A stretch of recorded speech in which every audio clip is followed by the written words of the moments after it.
WCBI News at 10 starts now.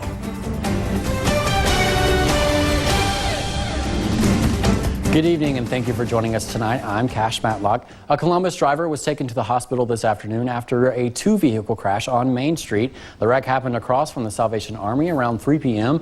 Officers with the Columbus Police Department say one driver simply didn't see the other when pulling out. Columbus PD and Columbus Fire and Rescue responded to the scene. Everyone involved in the crash is expected to be okay. Another two-car accident in Oktibbeha County sends 2 people to the hospital. Oktibbeha County Fire Coordinator Kirk Rosenhan sent WCBI these images. The crash happened at the intersection of Highway 25 and Longview Road. Rosenhan says the driver of the car was headed south and the driver of the pickup truck was headed west when they collided. You could see paramedics attempting to get both the driver and the passenger of the pickup truck out of the vehicle. Those 2 people were transported to OCH for examination. Mississippi Highway Patrol responded to the scene.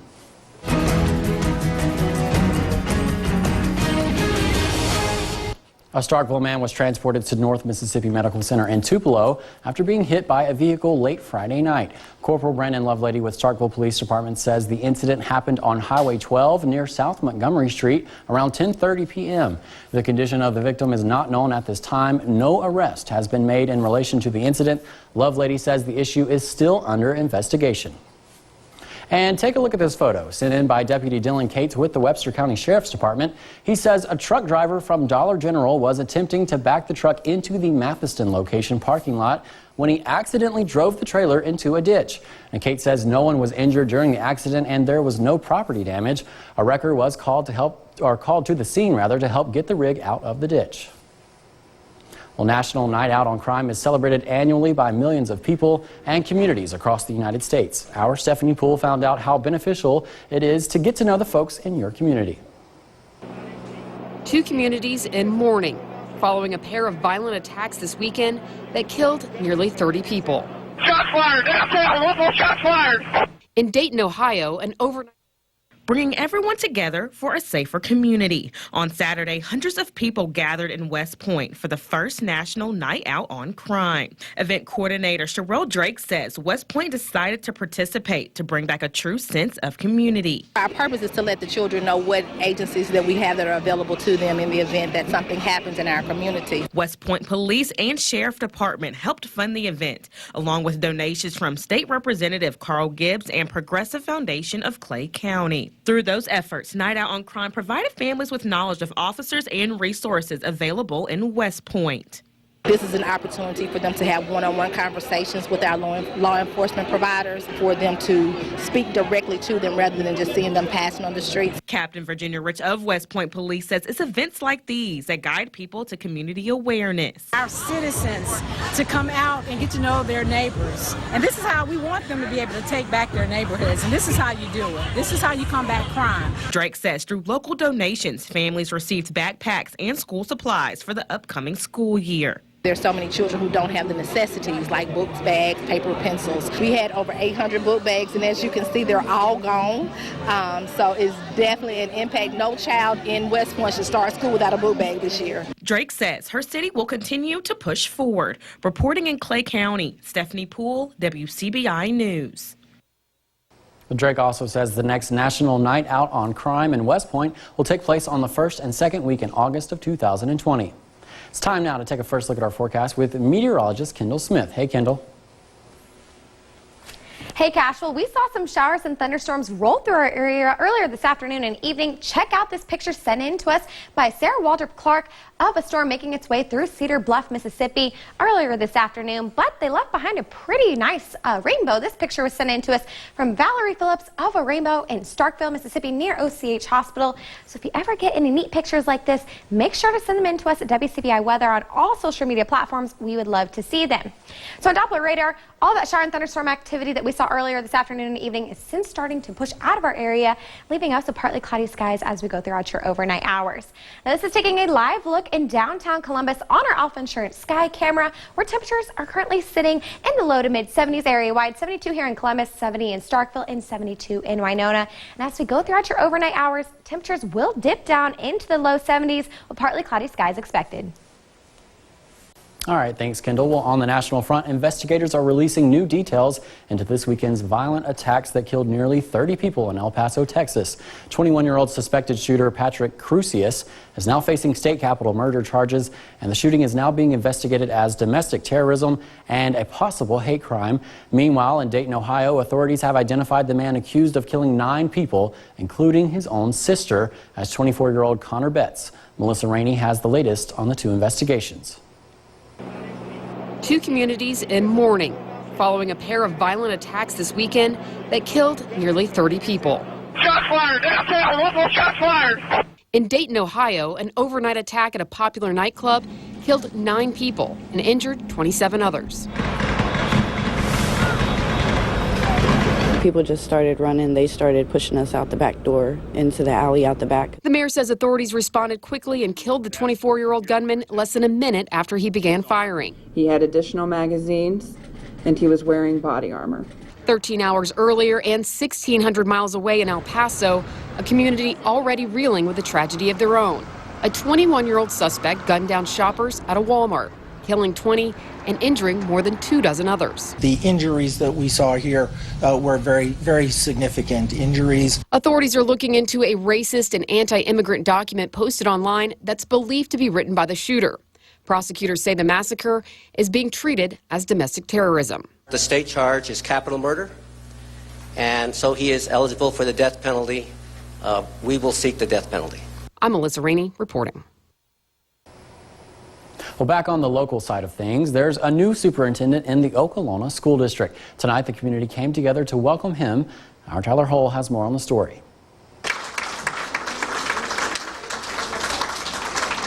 The Okolona School District has high expectations for this school.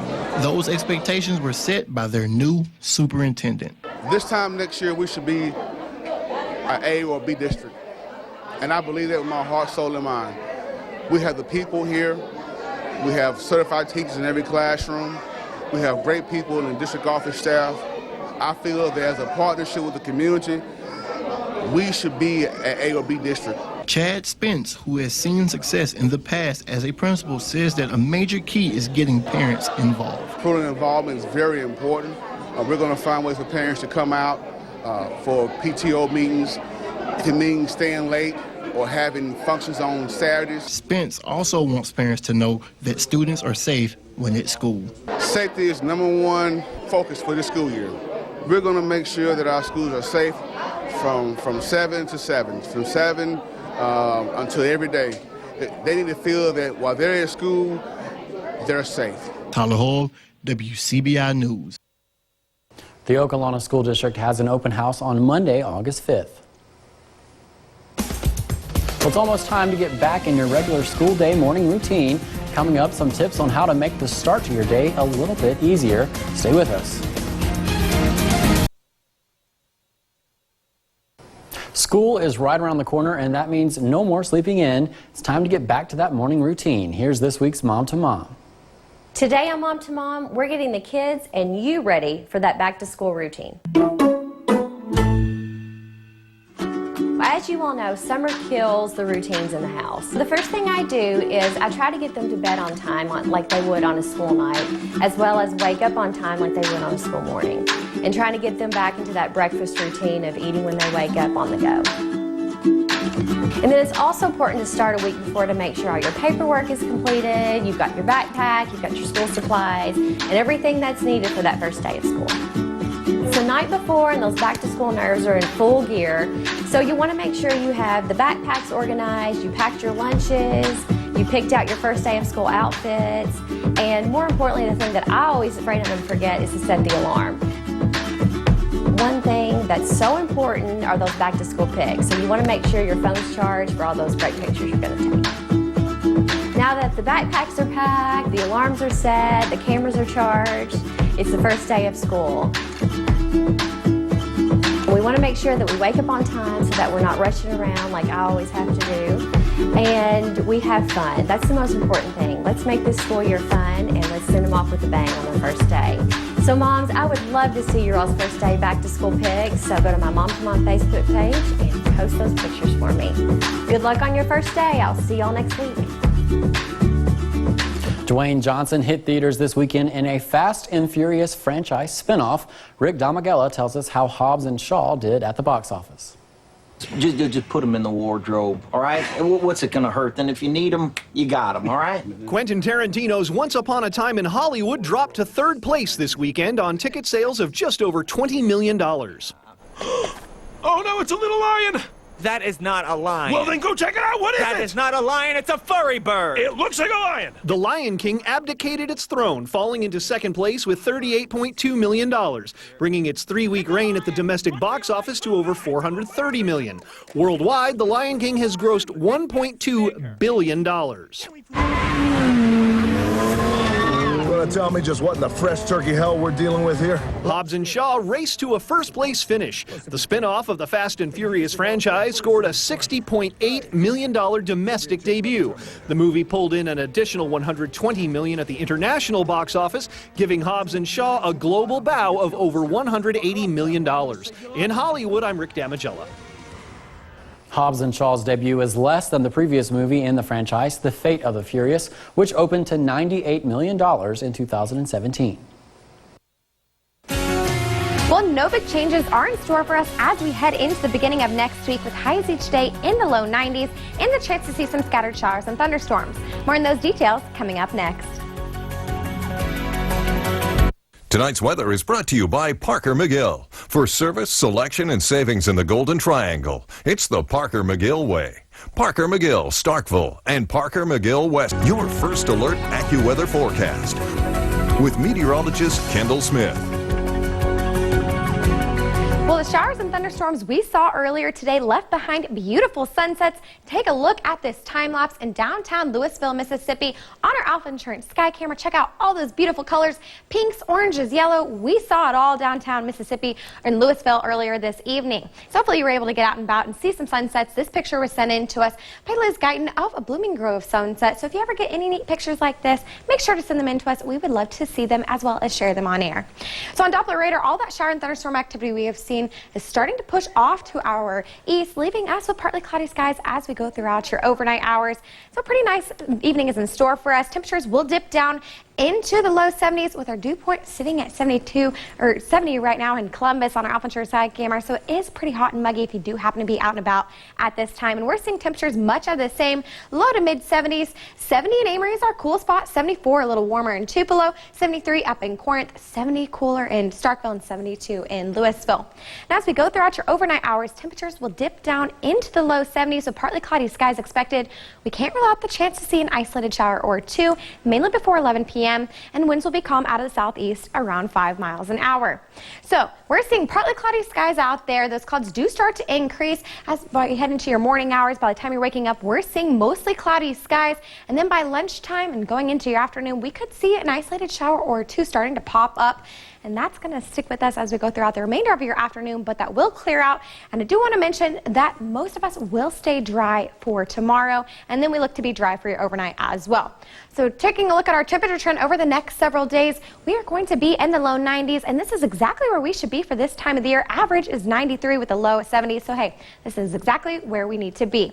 So talking about a little bit more rain heading into this next week, looks to be dry for Tuesday morning. During the afternoon, we could see an isolated shower or two for your Tuesday, then we will dry back out for your overnight hours. Wednesday morning looks to be dry, and during the afternoon on Wednesday, we could see once again the chance for an isolated shower or two, and then we're going to be dry as we head into your overnight hours for your Wednesday as well. So, area-wide, tomorrow temperatures will top out in the low 90s, maybe a little bit warmer for our southern counties. Low 90s are expected, and then West Alabama, you guessed it, much of the same, low 90s as well. So it will be another summer scorcher. When you factor in that heat index, it will feel like the upper 90s, so make sure to stay hydrated if you'll be out and about tomorrow. We're going to keep this trend going over the next several days with a chance to see an isolated shower or two each afternoon and evening. Highs each day will be in the low 90s, and lows each evening will be in the low 70s. The high school football tour rolls on with the East Webster Wolverines. See the preview next in sports with Courtney. Your WCBI Sports with Courtney Robb.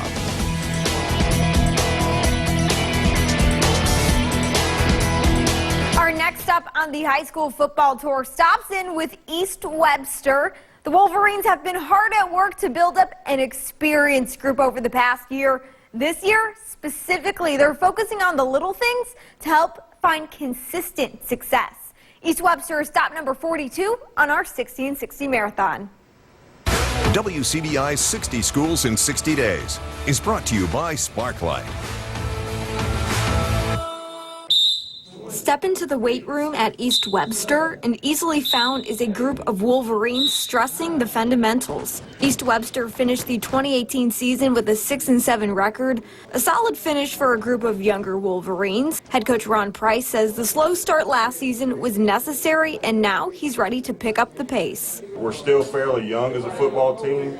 But I feel like we're going to be more experienced in the key areas. We have our quarterback returning, our running back returning, our top receivers returning. So when you have those guys in place already and you're just trying to get the other pieces in the right spot, hopefully we can come out with a little more energy, a little more fire this year at the beginning of the season. For 2019, Price has been drilling the one game at a time mentality into his players' mind. He feels not looking so far ahead plays a key role in Friday night success. We just want to have the best player at each position on the field. If you start looking down the road toward division games and all that, I think you kind of overlook opponents, and we never want to do that. We want to be prepared every Friday night. We want our kids to be in the right position. We want our kids to be able to make plays. You have to focus on every game weekly. You can't look ahead and overlook an opponent. You don't want to lose games that you shouldn't. That idea is what the Wolverines are holding on to, hoping that it can help them make a deeper playoff push than the year prior. We're just trying to have a good season, win all the games we can, go out there and hit somebody in the mouth. Got a good offensive line this year. Everybody on the offense and defensive lines doing what they need to do and getting stronger and getting faster. Every year we come out here to prove ourselves and show that our toughness and how competitive we are. East Webster gets the season started against South Pontotoc on August 23rd. With the Wolverines on the high school football tour, Courtney Robb, WCBI Sports. WCBI's 60 Schools in 60 Days is brought to you by Sparklight. 40 stops, or 42 rather, stops down and 18 more to go on our high school football tour. Our week kicks off on Monday with the Eupora Eagles for stop number 43.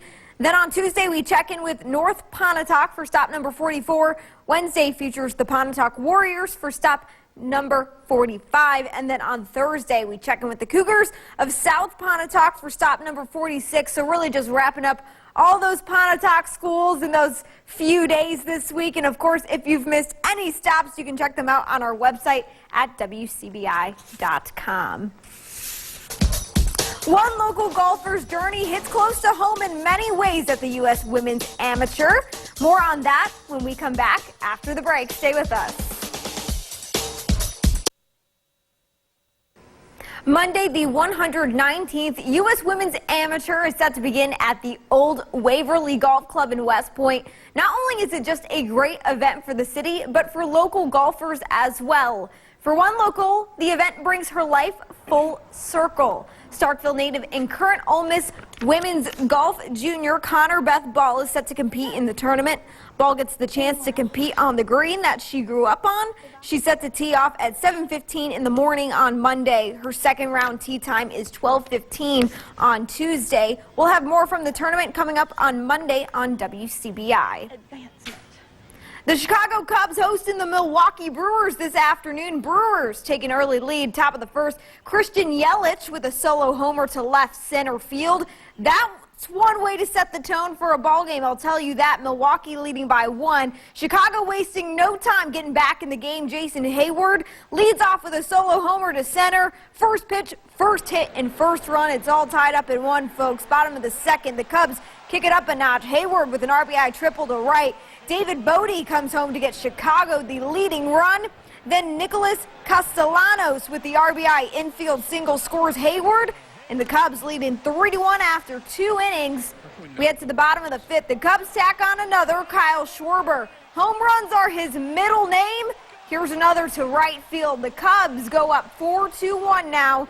The bottom of the 7th, Cubs able to tack on 2 more. Bodie caps it off with an RBI single to right field, brings Schwarber home, makes it 7-1 for Chicago. 8th inning, the Brewers manage 1 run in the 8th. Trent Frischem with a solo homer right into center field. His first ever career MLB home run. Congrats to him. Last chance for the Brewers in the 9th, but Keston Hira pops one to first. And that, ladies and gents, will be the ball game. Haywood finishes the day 2 for 5 with 3 RBIs, and Chicago gets the win 7-2 over Milwaukee. Cubs get the series sweep at home. Next up, they play Oakland coming up on Monday. And some more scores from around the majors. Speaking of Oakland, the Cardinals taking on the Athletics on the road. The Cardinals unable to come up with a win. They fall to the A's 4-2. Cards lose the 2-game series and play the Dodgers coming up on Monday. Whereas Atlanta trying to defend their home field, the Braves fall victim to a 3-run homer by the Reds. Cincinnati takes the win 6-4 in extras. Atlanta loses the series and heads to Minnesota on Monday.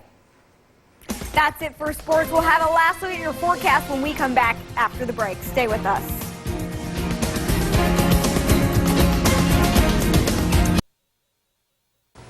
Well, our typical summertime weather pattern looks to return for this next week. Temperatures each day will be in the low 90s and lows will be in the low 70s with a chance to see an isolated shower or thunderstorm. I'm not looking forward to the isolated thunderstorms. Yes, but it's what we should have this time of the year. So. Yeah, kind of get used to it. All right, well, thank you guys for joining us tonight. We'll see you back here tomorrow.